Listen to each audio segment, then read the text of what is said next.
in 2011.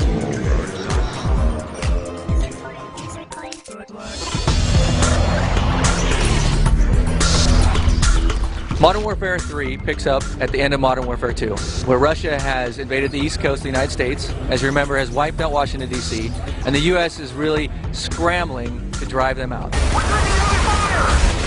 So Soap and Captain Price, two characters that you've known and loved from Modern 2, reappear with a new band of heroes in the Special Ops Force Delta in the United States, as well as Special Ops globally, as this becomes a global allied conflict against the Russians. So you'll play with the SAS, with GIGN, and with Special Operations Forces around the world.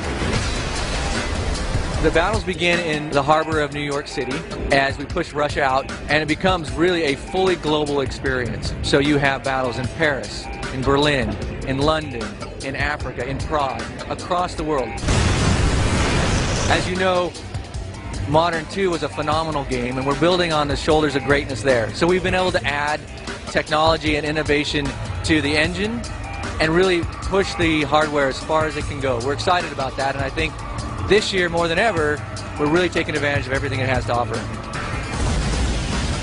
We're talking about multiplayer later this year, so I can't give you any specifics now, except hopefully you're going to get a chance to see the Elite presentation and the integration there. There's a lot of really great stuff going on.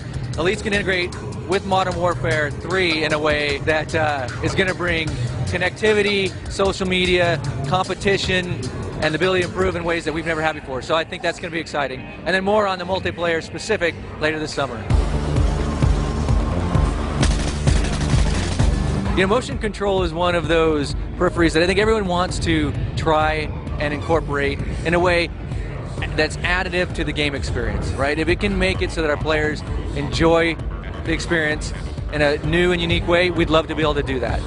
You don't want to just try and incorporate it for the sake of saying you incorporated it, but look, all the hardware providers are doing really innovative stuff. Microsoft, Sony, Nintendo. So, you know, we want to also innovate in everything we can, and if the opportunity presents itself to bring those together, that'd be great. We're always pushing ways off the player something new. So you're going to have new weapons, new epic urban warfare on scales you've never seen in Call of Duty before.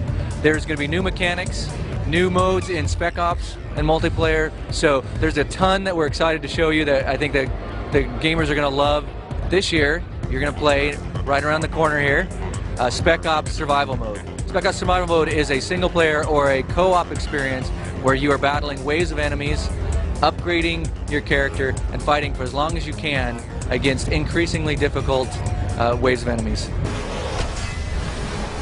We're real focused on making authentic urban warfare. One of the things you'll see today in our live demos is the XM25, which is an experimental new weapon that the military is putting into action today. So the players, in fact, will be able to play this XM25 called the Punisher before our troops actually have it on the battlefield. So look for that. It's an exciting new way to battle in New York, which you're going to see and across the campaign. As you recall from Modern 2, we presented Spec Ops mission modes in a way that would take you back to familiar locations, but played out in new and unique ways. And of course, we're bringing that back.